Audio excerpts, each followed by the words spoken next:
ஆதியாகமம் 2ஆம் அதிகாரம் 15வது வசனத்தை வாசிப்போம். அதற்கு முன்பாக ஒரு வசனத்தை வாசிப்போம். எசேக்கியேல் 3ஆம் அதிகாரம், எசேக்கியேல் 3ஆம் அதிகாரம் 15வது வசனத்தை வாசிப்போம். கேபார் நதியண்டையிலே தெலாபீபிலே தாபரிக்கிற சிறைப்பட்டவர்களிடத்திற்கு நான் வந்து அவர்கள் தாபரிக்கிற ஸ்தலத்திலே தாபரித்து 7 நாள் அவர்கள் நடுவிலே பிரமித்தவனாய் தங்கினேன். 7 நாள் 17ஆம் வசனம் வாசி. மனுபுத்திரனே, உன்னை இஸ்ரவேல் வம்சத்தாருக்கு காவலாளனாக வைத்தேன். அந்த இடத்துல நீங்க என்ன செய்யணும்? மனுபுத்திரனே அப்படின்னு கூப்பிட்றாருல, அந்த இடத்துல உங்கள் பேரை போட்டுக்கங்க. உங்கள் பேரை போட்டு, உன்னை இஸ்ரவேலுக்கு, இந்திய தேசத்துக்கு உன்னை என்னமா வச்சுருக்கிறேன்? தமிழ்நாட்டுக்கு, பாண்டிச்சேரி பட்டணத்துக்கு என்ன வச்சுருக்கேன்? உன்னை காவலனாக வச்சுருக்கிறேன், காவக்காரனாக வச்சுருக்கிறேன், வாட்ச்மேனாக வச்சுருக்கிறேன், சரியா, செக்யூரிட்டியாக வச்சுருக்கிறேன். வேறு என்ன போடணும்? எல்லாம் போட்டுக்கங்க. போட்டுட்டு வச்சுருக்கிறேன் அப்படின்னு சொல்கிறதான். இப்போ வாசிப்போம். ஆதியாகமம் 2:15 வாசிங்க. தேவனாகிய கர்த்தர் மனுஷனை ஏதேன் தோட்டத்தில் அழைத்து கொண்டு வந்து அதை பண்படுத்தவும் காக்கவும் வைத்தார். ஆமென், அல்லேலூயா. தேவனாகிய கர்த்தர் ஆதாமையும் ஏவாளையும் உண்டாக்கி, ஏவாளை உண்டாக்கல, அதற்கு முன்னாடியே ஆண்டவர் சொல்றாரு, தேவனாகிய கர்த்தர் மனுஷனை ஏதேன் தோட்டத்தில். அப்போ பார்த்தீங்கன்னா ஏதேன் தோட்டம் இருந்துச்சு, இப்போ சபை இருக்குது. உங்களை எங்கே கொண்டு வந்திருக்கிறாரு? அந்த ஏதேன், சபையாகிய ஏதேன் தோட்டத்துக்குள்ள உன்னை கொண்டு வந்திருக்கிறாரு. ஆண்டவர் சொல்கிறாரு, அதை என்ன செய்யணுமா? அதை அழைத்து கொண்டு வந்து அதை பண்படுத்தவும், அப்புறம் என்ன செய்யுமா? அதை காக்கவும் வேண்டும். சபைக்குள்ளே வந்திருக்கிற நீங்கள் என்ன செய்யணும் தெரியுமா? உங்களை நீங்கள் என்ன செய்யணும்? காத்து கொள்ளணும், சரியா? அது பண்படுத்துறது பார்த்திங்கன்னா வேலியை தோட்டத்துக்குள்ளே என்னென்ன காரியத்தை செய்யணும் அப்படிங்கிறது. ஆனால் நீங்கள் தோட்டத்துக்குள்ளே வந்துட்ட, சபைக்குள்ளே வந்துட்டேன்னா உன்னை காத்து கொள்ளணும். அது ரொம்ப முக்கியம். சபைக்குள்ளே வந்திருக்கிறோம், சபைக்குள்ளே இருக்கிறோம் அப்படின்னு சொல்லிட்டு நம்ம இஷ்டம் போல் வாழ்கிறதெல்லாம் கிடையாது. நமக்கு சபைக்குள்ளே, தோட்டத்துக்குள்ளே ஒரு சில சட்டத்திட்டங்கள்லாம் இருக்கும். அதுக்கெல்லாம் நம்ம எப்படி இருக்கணும்? அடங்கி இருக்கணும். அப்போ நம்மளை என்ன செய்யணும்? அதை ஏதேனும் தோட்டத்தில் கொண்டு வந்து விட்டு, உங்களை வெளியில் இருக்கிறவங்களை கொண்டு வந்து ஆண்டவர் சபைக்குள்ளே விட்டுருக்கிறார். அல்லேலூயா. ஆமாம், எத்தனையோ பேர் வெளியே இருக்கிறாங்க, அவங்களாம் இன்னும் உள்ளே வரலை. ஆனால் உங்களையும் என்னையும் ஆண்டவர் எங்கே கொண்டு வந்து விட்டுருக்காரு? சபைக்குள்ளே, ஏதேன் தோட்டமாகிய சபைக்குள்ளே கொண்டு வந்து விட்டுருக்கிறாரு. அதை என்ன சொல்கிறாரு?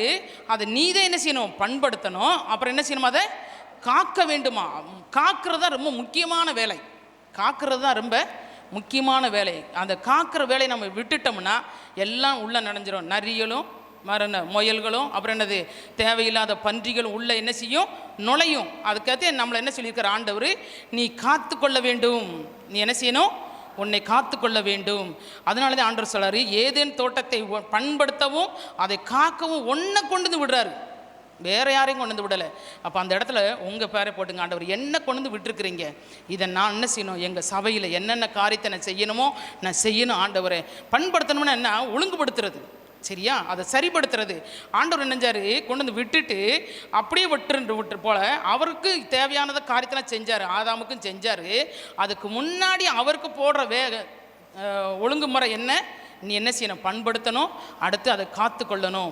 இன்றைக்கி சபைக்குள்ளே வந்திருக்கிற நீ, இன்னும் உனக்கு திருமணம் ஆகலை, கல்யாணம் நடக்கலை உனக்கு, சரியா? மணவாளியாக நீ உள்ளே வந்திருக்கிற. மணவாளன் மத்திய ஆகத்தில் இருக்கார், நம்ம அங்கே போக போகிறோம். அதுக்கு முன்னாடி நம்ம என்ன செய்யணும்? நம்மளை பண்படுத்தி கொள்ளணும், நம்மளை காத்து கொள்ளணும், சரியா? அப்படி நம்மளை காத்து கொள்ள வேண்டும் என்று சொல்லி ஆண்டவர் விரும்புகிறார். அது மாத்திரமல்ல, ஆதியாகமம் 4:9 வாசிங்க. கர்த்தர் காயினை நோக்கி, உன் சகோதரனாகிய ஆபேல் எங்கே என்றார். அதற்கு அவன், நான் அறியேன், என் சகோதரனுக்கு நான் காவலாளியோ என்றான். ஆமென். என் சகோதரனுக்கு நான் காவலாளியோ? கேள்வி கேட்குறான். இன்னைக்கு நம்ம கூட அப்படித்தான். அநேகர், எங்கே உங்கள் வீட்டுக்காரன்? நான் எங்கள் வீட்டுக்காரருக்கு நான் காவலாளியா? நான் கூப்பிட்டு வர்றதுக்கு சொல்கிறோமா சொல்லலையா? உங்கள் மகனை எங்கே? அவனுக்கு நான் காவலாளியா? அவன் எந்திரிச்சு எங்கேயாச்சும் போயிருப்பான். உங்கள் பொண்ணை கூப்பிட்டு வரலையா? அது டிவி பார்த்துட்டு உட்காந்துருக்குது, அது எங்கே வரும்? நான் அதுக்கு நான் காவலாளியா? நான் கிளம்பிட்டேன், நான் புறப்பட்டு வந்துட்டேன். அவங்களெல்லாம் கேட்காதீங்க. அப்போ உன் சகோதரனுக்கு நான் என்ன காவலாளியா? ஆண்டவரை பார்த்து கேள்வி கேட்குறாமா இவன்? இன்றைக்கி நீங்களும் நானும் அதே கேட்டகரியில் தான் இருக்கிறோம். நம்ம எத்தனை பேர் அப்படி கேட்குறோம் தெரியுமா? அவன் வேறு எங்காச்சும் சபைக்கு போவான், வேறு எங்கேயாச்சும் ஜெபத்தில் கலந்துக்கிடுவான். சரியா? ஆண்டவர் ஓட்டத்தை கணக்கு கேட்பார். உன் பிள்ளை எங்கே, உன் கணவனை எங்கே, உன் மகனை எங்கே, உன் மருமகளை எங்கே, உன் பேரனை எங்கே, உன் பேத்தி எங்கே? நீ சொல்ல முடியாது. நான் காவலாளியா? காவலாளி ஆகிறது தான் உன்னை வச்சிருக்கிறாரு. சரியா? அதனாலதான் காயினை பார்த்து கேட்குறாரு, ஆபேலை எங்கன்னு கேட்குறாரு. அவன் கொண்டு போட்டது ஒரு பக்கம் இருந்தாலும், ஆனால் ஆண்டவர் கேட்குற கேள்வி என்ன? எங்கே உன் சகோதரனை? இன்னைக்கு நீங்களும் நானும் அதுக்கெல்லாம் பதில் சொல்ல வேண்டியவராக இருக்கும். எத்தனை பேர் நம்ம வீட்டில், இப்போ எத்தனை பேர் வீட்டில் இருக்காங்க உங்களுக்கு தெரியுமா? வீட்டில் இருக்கிறாங்க ஆள், ஆனால் நம்ம கூட்டு வர முடியல, அவங்கள அழைச்சி கொண்டு வர முடியல.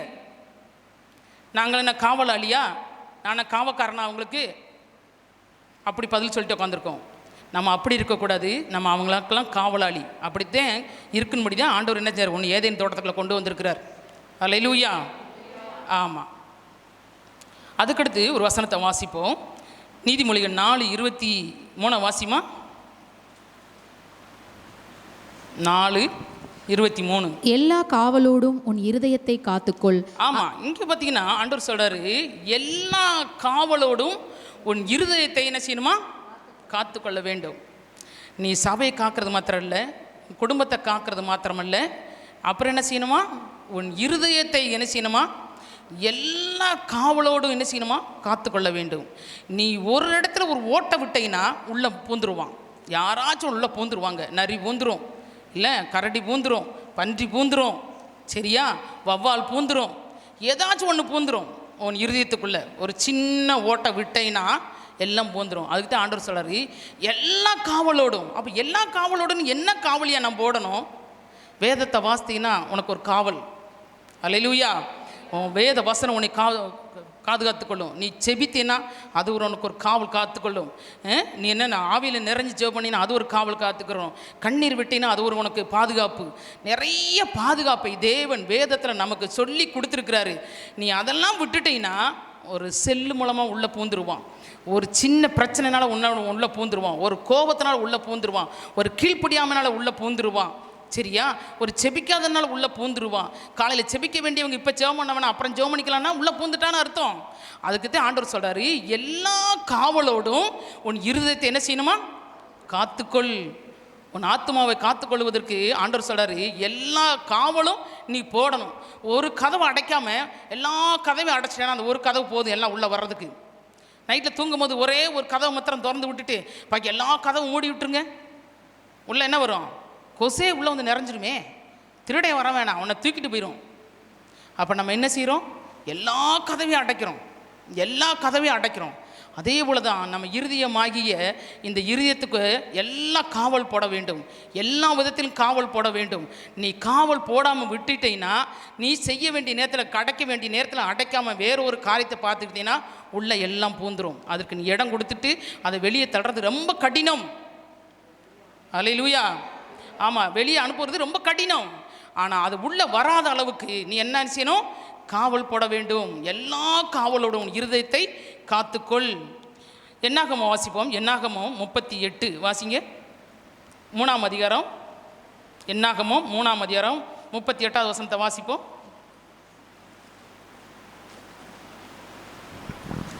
ஆசரிப்பு கூடாரமாகிய வாசஸ்தலத்துக்கு முன்பாக சூரியன் உதிக்கும் கீழ்ப்புறத்திலே மோசேயும் ஆரோனும் அவன் குமாரரும் கூடாரங்களை போட்டு இறங்கி இஸ்ரவேல் புத்திரரின் காவலுக்கு பதிலாக பரிசுத்த ஸ்தலத்தை காவல் காக்க வேண்டும்.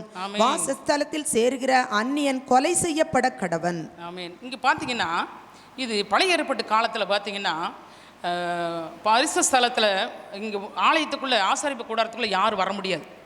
அங்கே நியமிக்கப்பட்டவங்க மட்டும்தான் வரணும். அங்கே நியமிக்கப்பட்டதுன்னா ஆரோனுடைய குமாரன் மட்டும்தான் உள்ளே வருவாங்க. அவங்களத்தையும் ஆண்டவர் நியமிச்சிருந்தார். அவங்க தான் அந்த வஸ்திரத்தை தரித்து உள்ளே வருவாங்க. ஆனால் இங்கே பார்த்தீங்கன்னா அவங்க வர வேண்டிய நேரம் தாமதம் ஆனதுனால இவங்க என்ன செஞ்சுறாங்க? ஆரோனும் மோசையும் என்ன செய்கிறாங்க? கூடாரங்களை போட்டு இறங்கி இஸ்ரவேல் புத்திரரின் காவலுக்கு பதிலாக அவங்க காக்க வேண்டிய அவங்க வரலை. காவலாளி வேலை செய்கிறவங்க வெளியே நிற்கிறவங்க தான் அவங்க. உள்ளே வரக்கூடாது. அவங்க வராதனால இவங்க உள்ளே யாரும் வந்துடக்கூடாது. ஒரு அந்நியன் நுழைஞ்சிட்டா அவனை என்ன செய்வாங்க? கொலை செஞ்சுருவாங்க. பலிபீடத்துக்கு அவங்க வரக்கூடாது, ஆசரிப்பு கூடாரத்துக்குள்ள வரக்கூடாது அந்நியன். மோசே குடும்பம் தவிர, ஆரோன் குடும்பம் தவிர அந்த ஆசரிப்புக்கு கூடாரத்துக்குள்ள போகிறதுக்கு தகுதி உள்ளவங்க மட்டும்தான் உள்ளே போகணும், மற்றபடி யாரும் போகக்கூடாது. அப்படி போனால் அவங்க கொலை செய்யப்பட்டுருவாங்க. அப்படி அந்நியன் யாரும் உள்ளே நுழைந்து விடாதபடிக்கு இவங்க என்ன செஞ்சாங்களாம்? காவ காத்தாங்களாம். வசனம் அப்படித்தானே சொல்லுது. அவங்க என்ன செஞ்சாங்களாம்? காவ காத்தாங்களாம். அப்போ பார்த்தீங்கன்னா அந்நியன் உள்ளே நுழையக்கூடாது. ஆசரிப்பு கூடாரத்துக்குள்ள ஒன்று அந்நியன், உன்னுடைய ஆலயம், உன்னுடைய சரீரம் யாருடைய ஆலயம்? தேவனுடைய ஆலயமாக இருக்கிறது. இதில் அந்நியன் உள்ள நுழையக்கூடாது. யாருமா அந்நியன்? விக்கிர ஆராதனை செஞ்ச அந்நியன், விக்கிர ஆராதனைக்கு உடந்தையாக இருந்த நீ அந்நியன். சரியா? விக்கிர ஆராதனைக்கு துணை போனீங்கன்னா அந்நியன், அதுக்கு சப்போர்ட் பண்ணேன்னு நீ அந்நியன். அதெல்லாம் யார்? அவங்களாம் உள்ளே வந்தால் என்ன செய்யணும்? கொலை செஞ்சு போட்டுறணும். வேதம் அப்படித்தான் சொல்லுது. நம்ம என்ன செஞ்சிடணும்? கொலை செஞ்சு போட்டுறணும். இங்கே பார்த்தீங்கன்னா இஸ்ரவேல் ஜனங்கள் வர்றதுக்கு முன்னாடி வேறு ஒருத்தர் உள்ளே நுழைஞ்சிடக்கூடாதுன்னு மோசே சாதாரண ஆள் கிடையாதுமா. எத்தனை லட்சம் பேரை வழி நடத்தின ஒரு ஊழியக்காரன், பரிசுத்தவான், தீர்க்கதரிசி, சிநேகிதன் ஆண்டவருக்கு. அவர் என்ன செய்கிறாரு? காவல் வேலை செய்கிறாங்க. இன்றைக்கி நம்ம எத்தனை பேர் ஒரு லீடராக இருக்கிறவங்க இன்னொரு வேலையை செய்ய மாட்டோம். லீடராக இருக்கவங்க இன்னொரு வேலையை செய்ய மாட்டோம், தொட மாட்டோம். அதெல்லாம் அவங்களுக்கு ஒரு இது. இன்னும் ஒன்று வேணாம், இந்த சேர் நீ முடிச்சுட்டு போகிறீங்க, இந்த சேரை தூக்கி வரிசை அங்கே அடுக்கணும், செஞ்சுட்டு போவீங்களா? கோபிதான் செய்வான். அப்படி உழைஞ்சு கிடந்தா கூட அதை ஒழுங்குபடுத்திட்டு போக மாட்டேங்க. ஏன்னா இது மற்றவங்க செய்ய வேண்டிய வேலை, நம்ம செய்ய வேண்டிய வேலை கிடையாது. அதனால் இங்கே பார்த்தீங்கன்னா காவ காக்க வேண்டியவங்க வரலை. யாருனாச்சும் உள்ள அந்நியன் நுழைஞ்சு பலிபீடத்துக்கு ஏறிடுவானோ அப்படின்னு நினச்சிட்டு மோசையும் ஆரோனும் என்ன செய்கிறாங்களா? காவ காத்துட்டு உட்காந்துருக்குறாங்க. அப்போ நம்ம என்ன செய்யணும்? நம்ம எத்தனை காரியத்தில் நம்ம காவ காக்க வேண்டியவங்களா இருக்கிறோம் பாருங்கள். எத்தனை ஊழியத்தின் காரியத்தில் ஆண்டவர் நம்மளை நம்பி எத்தனை பொறுப்புகளை கொடுத்துருக்காரு, நம்ம எப்படி நடந்து கொள்கிறோம், அதுக்கு நம்ம காவலாளியாக இருக்கிறோமா? அடுத்த ஒரு வசனத்தை வாசிப்போம். நாகூம் 2:1 வாசிமா. இங்கே ஆண்டவர் சொல்லியிருக்கிறாரு, ஏன் அங்கே ஆரோனும் மோசையும் காவ காத்துட்டு இருந்தாங்கன்னா உள்ள யார் நுழைவாங்கன்னு. 2:1 வாசிங்க. சிதறடிக்கிறவன் உன் முகத்துக்கு முன்பாக வருகிறான். சிதறடிக்கிறவன் பிசாசானவன், சிதறடிக்கிறவன் உனக்கு முகத்துக்கு முன்பாக வருகிறான். அரணை காத்துக்கொள். அப்ப அவை உள்ள வரும்போது உன் இருதயமாகிய அந்த ஆசரிப்பு கூடாரத்துக்குள்ள அவை வரும்போது உன்னை சிதறடிக்கணும்னு சொல்லிட்டு அவன் என்ன செய்யறான்? உன் முகத்துக்கு முன்பாக வருகிறான். அவன் பிசாசானவன் எப்பயுமே மழுமட்ட, அவனுக்கு ஒன்றும் தெரியாது. அவன் என்ன செய்வான்? வெக்கம் கட்டவன், மானம் கட்டவன், ரோசம் கட்டவன்.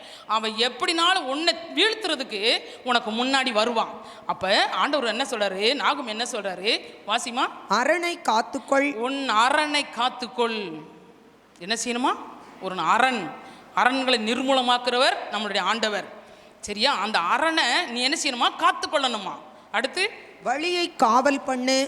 உன் வழியை நீ காவல் பண்ணு. அவை உள்ள போகாதபடி உன் அரணை, உனக்கு சுற்றி இருக்கிற உன் கோட்டை ஸ்ட்ராங்காக இருக்க வேண்டும். சரியா? அடுத்து என்ன செய்யணுமா? உன் வழியை நீ என்ன செய்யணும்? காத்துக்கொள். அறையை கெட்டியாய் கட்டிக்கொள். உன் அறையை கெட்டியாய் கட்டிக்கொள். உன் அறையை கெட்டியாய் கட்டிக்கொள். என்னது? ஜெப அறையை கெட்டியாய் நீ கட்டிக்கொள்ளணும். சரியா? உன் வழியை என்ன செய்யணும்? காத்துக்கொள்ளணும். சரியா? சிதறடிக்கிறவன், உன்னை வீணாக்குறவன், உன்னை மோசம் போக்குறவன் உனக்கு முன்பாக வருகிறான். உன் முகத்துக்கு முன்பாக வர்றானா? சைடில் கூடிலாம் வர்றதில்லை, முகத்துக்கு முன்பாகவே வருகிறான். ஏன்னா நம்மளுடைய பலவீனத்தை அவன் பார்த்து வச்சுருப்பான். நம்ம என்ன மாதிரி ஆள், நம்ம என்ன மாதிரி சிந்தனை, என்ன மாதிரி யோசனை, நம்ம எப்படிப்பட்டவங்க அப்படின்னு அவன் பார்த்து வச்சுக்கிட்டு என்ன செய்கிறான்? முகத்துக்கு முன்பாக வருகிறான். அவன் வரும்போது என்ன செய்யணுமா? முதலாவது என்ன செய்யணும்? உன் அரணை காத்துக்கொள்ள. உன்னை சுற்றி போட்டிருக்க வேலி, உன்னை சுற்றி போட்டிருக்கதான காம்பவுண்டு செவரு என்ன இருக்கணும்? தகர்ந்து போயிருக்கக்கூடாது. அல்லேலூயா. அதனால தான் சொன்னார் யோபுக்கு ஆண்டவர் சொன்னார், பிசாசு சொல்கிறான், நீதான் அவனை சுற்றி வேலி அடைச்சி வச்சிருக்கிறீரே, நான் எப்படி உள்ளே போவேன் சொன்னானா சொல்லலையா? அவன் சொல்கிறான், ஆண்டவர்கிட்ட சொல்கிறான், நீதே அவனை சுற்றி வேலி அடைச்சி வச்சுருக்கீங்களே. அப்போ ஆண்டவர் ரத்த கோட்டையில் நம்மளை ஒவ்வொருவரும் வேலி அடைச்சி வச்சுருக்காருமா, அதை நம்ம தகர்த்து போடுறோம். சரியா? அப்போ சொல்கிறாரு, நீ வேலி அடைச்சி வச்சுக்கணும், நான் உள்ளே போக முடியாது அப்படின்னு. அப்போ நமக்கு ஒரு வேலி ஆண்டவர் கொடுத்துருக்கிறாரு. அந்த வேலியை நம்ம என்ன செஞ்சிடக்கூடாது? தகர்த்து போட்டுறக்கூடாது, நிர்மூலமாக்கிடக்கூடாது. அது மாத்திரமில்லை, அடுத்து என்ன செய்யணுமா? உன் வழியை காத்துக்கொள். தவறான வழிக்கு போயிடாத, தேவையில்லாத இடத்துக்கு போயிடாத, தேவையில்லாத ஆள் கூட ஃப்ரெண்ட்ஷிப் வச்சுக்கிறாத. உன் வழி, நீ நடக்கிற வேண்டிய வழி ஆண்டவர் சொல்கிறாரு, உன் மேல் கண்ணை வைத்து உனக்கு ஆலோசனை சொல்லுவேன், நீ நடக்க வேண்டிய வழியை உனக்கு காட்டுவேன். ஆண்டவர் தினந்தோறும் நம்மளோட பேசுகிறாரு. தினந்தோறும் நமக்கு வழி காட்டுறாரு. நம்ம எப்படி நடந்து கொள்கிறோம்? உன் வழியை நீ என்ன செய்யணும்? காத்துக்கொள். நீ தனிமையாக இருக்கிற, நான் தனியாக இருக்கிறேன், ஒண்டியாக இருக்கிறேன் அப்படின்னு சொல்லிட்டு ஏதோ செல்லை பார்த்து நேரத்தை கடத்தலாம், டிவியை பார்த்து பொழுதை போக்கலாம் அப்படின்னு நினைக்காத. ஆண்டவர் நிறைய வேலையை கொடுத்துருக்கிறாரு. சரியா? பண்படுத்தவும் காக்கவும் சபையை கொடுத்துருக்கிறாரு, தோட்டத்தை கொடுத்துருக்கிறாரு. அதில் வந்து எத்தனையோ வேலைகளை செய்யலாம். ஆனால் அதெல்லாம் விட்டுட்டு எனக்கு அதெல்லாம் முடியாது அப்படின்னு சொல்லிட்டு இருந்தீங்கன்னா உன் அரணை காக்க முடியாது, உன் வழியை காத்துக்கொள்ள முடியாது. ஒரு அரணை என்ன செய்யணும்? அறையை கட்டி கொள்ள முடியாது. சரியா? இவற்றையெல்லாம் நீங்கள் சரிப்படுத்தினா தான் நீங்கள் ஆண்டவருடைய சமூகத்தில் நல்ல பிள்ளைகளாக இருந்து வாழ முடியும். அல்லேலூயா. ஆமாம். லூக்கா 21:19 வாசிங்க. உங்கள் பொறுமையினால் உங்கள் ஆத்துமாக்களை காத்துக்கொள்ளுங்கள். ஆமென். இன்னொரு காரியத்தை ஆண்டவர் சொல்றாரு, உங்கள் பொறுமையினால் உங்கள் ஆத்துமாக்களை காத்துக்கொள்ளுங்கள். எங்கிருந்து வருது கோபம்? உள்ளந்தான் வருது. பொறுமை இழந்து என்ன செய்வான்? சொல்லுவான், என் பொறுமையை நீ என்ன செய்கிற? சோதிக்கிற அப்படின்னு சொல்லிட்டு என்ன செய்வோம் தெரியுமா? தேவையில்லாத வார்த்தையை பேசிடுவோம். சரியா? அந்த ஆத்துமா கரைப்பட்டு போகும். சரி, அந்த ஆத்துமா கரைப்பட்டு போகும். அதனால தான் அவர் சொல்கிறாரு, ஆண்டவர் சொல்கிறாரு, உன் பொறுமையினால் என்ன செய்யணுமா? ஆமாம், உன் ஆத்துமாவை நீ காத்துக்கொள்ள வேண்டும். எத்தனையோ காரியத்தில் நம்ம என்ன செய்கிறோம்? பொறுமை இழந்துடுறோம். பொறுமை இழக்கிறதுனால நம்ம என்ன செய்கிறோம்? தேவையில்லாத வார்த்தையை பேசுகிறோம், தேவையில்லாத பிரச்சனைக்கு போயிடுறோம், வாக்குவாதத்துக்கு போயிடுறோம், சண்டைக்கு போயிடுறோம், தேவையில்லாத அசிங்கமான வார்த்தைகளை பேசிடுறோம். சரியா? கோபப்பட்டாலே போச்சு, நம்முடைய காரியம் எல்லாமே வீணாக போச்சுன்னு அர்த்தம். சரியா? அதனால தான் ஆண்டவர் சொல்கிறார் பொறுமை. பொறுமை. ஏன்னா பிசாசு உன் முகத்துக்கு நேரத்தான் வர்றான். சரியா? அதனால் என்ன செய்யணும்? பொறுமை. பொறுமை. உன் கணவன் உங்க கூட சண்டை போட வந்துடுவார், எனக்குலாம் சொல்லி சண்டை இழுத்துருவார், இல்லை பிள்ளைகள் இழுத்துருங்க, மனைவி இழுத்துருவா, ஏதாச்சும் ஒன்று சொல்லி. அப்போ ஆண்டவர் சொல்கிறாரு, பொறுமையினால் என்ன செய்யணுமா? உன் ஆத்துமாவை காத்துக்கொள். உன் ஆத்துமா பாவம் செஞ்சிடக்கூடாது. உன் ஆத்துமா என்ன செஞ்சிடக்கூடாது? பாவம் செஞ்சு வீணாகி போயிடக்கூடாது. நீ உன் ஆத்துமாவை எல்லா காவலோடும் காத்துக்கொள்ளனா இது என்னது? முக்கியமான ஒரு காரியம். அல்லேலூயா. ஆமாம், அதெல்லாம் காத்துக்கொள்ளணும்னா நீ என்ன செய்யணும்? பொறுமையாக இருக்கணும். ஆண்டவர் நம்மளை பொறுமையாக இருக்க சொல்லித்தான் சொல்லியிருக்காரு. ஆண்டவர் சொன்னார், நான் சாந்தமும் மனத்தாழ்மையும் உள்ளவன், என்னிடத்துல வந்து கற்றுக்கொள்ளுங்கள். நம்ம எப்போ தினந்தோறும் வந்து தான் கற்றுக்கொள்கிறோம், தினந்தோறும் தான் வேதம் வாசிக்கிறோம். ஆனால் கோபம் நம்மளை விட்டு போயிருக்குதா? சொல்லுங்கள், கோபம் நம்மளை விட்டு போயிருக்கா? சண்டை நம்மளை விட்டு போயிருக்குதா? பிரிவினை நம்ம விட்டு போயிருக்குதா? கோபங்கள் நம்மளை விட்டு போயிருக்குதா? சமாதானம் நமக்குள்ளே வந்திருக்குதா? நிம்மதி நமக்கு வந்திருக்கா? சொல்லுங்க பார்ப்போம். பிரிவினை நம்மளை விட்டு போயிருச்சா? இன்ன வரைக்கும் சாக போகிற வயசில் இருந்தால் கூட இன்னமும் வைராக்கியம் இல்லை? இன்ன வரைக்கும் என்ன செய்கிறோம்? வைராக்கியத்தில் இருக்கிறோம். ஈகோ, நான் போய் பேசுறது, நான் இறங்கி போகிறதா, அதெல்லாம் நடக்குமா? ஐயோயோ, அதெல்லாம் என்கிட்ட நடக்கவே நடக்காது. நான் என்ன ஆள், நான் யாருக்கு பிறந்த ஆள், என் கூட பிறந்தவங்களாம் எப்படி இருக்காங்க, நான் எப்படி இருக்கேன், அதெல்லாம் ஒரு நாள். நீ என்ன ஆறுகிட்ட வரலை, ஏசாமிகிட்ட வரலை, நீ ஆண்டவர் ரத்தத்தினால் கழுவப்படலை, ஆண்டவருடைய பிள்ளையா நீ வாழலை. சரியா? நீ உண்மையாக ஆண்டவருடைய பிள்ளையாக இருந்தீங்கன்னா, உண்மையாக ரட்சிக்கப்பட்டீங்கன்னா, உண்மையாக ரத்தத்தினால் கழுவப்பட்டீங்கன்னா, உன்கிட்ட இருக்கிற இந்த மாதிரி குணங்கள்லாம் எப்பயோ உன்னை விட்டு ஓடி போயிருக்கும். அல்லேலூயா. ஆமாம், இன்னைக்கு வரைக்கும் அது உனக்கு இருக்குன்னு சொன்னீங்கன்னா நீ காத்துக்கொள்ளலை, உன் ஆத்மாவை நீ காத்துக்கொள்ள, உனக்கு பொறுமை இல்லை. சரியா? பொறுமையை என்ன செய்யணும்? பொறுமையாக இருந்து உன் ஆத்மாவை காத்துக்கொள்ள வேண்டும். கோபத்திலே இருந்துக்கிட்டு அப்படியே பொறுமையாக இருக்கு, அப்படி இல்லை. அதை விட்டுட்டு சாந்தமாய் மாறணும், அன்பாய் பேசணும், அன்பாய் பழகணும். அடிக்கிறாங்களா, அடி வாங்கிட்டு கூட போய் பேசணும். அதுதான். பொய்யாய் உன்மேல் குற்றம் சொன்னாலும் நீ யாரா இருப்பா?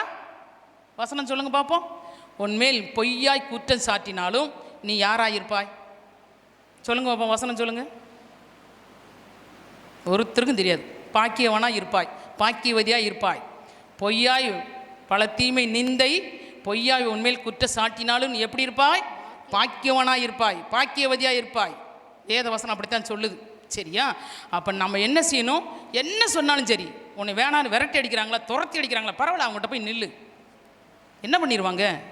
யாருக்கு தெரிய போகுது? ஆண்டவர் பார்க்குறாருல்ல, இல்லை? ஆண்டவர் பார்க்குறாருல்ல, அவர் நியாயந்திருப்பார். அதுக்கு முன்னாடி நீ நியாயந்திருக்கக்கூடாது. சரியா? எல்லாவற்றையும் விட்டு விட்டு நலமானதை பிடித்து கொள்ள வேண்டும்.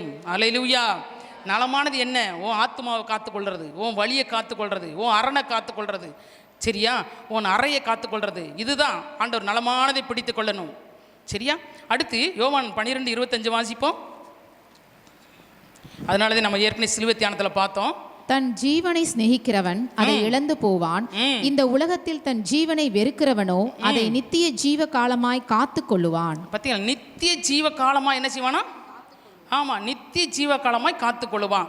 தன் ஜீவனை மதிக்கிறவன். எனக்கு தான் இப்போ நான் சொன்ன பார்த்தீங்களா, முன்னாடி சொன்னேன் பார்த்தீங்களா, என்னால் அதை விட முடியாது. எனக்கு அந்த இதெல்லாம் அந்த தாழ்மையெல்லாம் கிடையாது.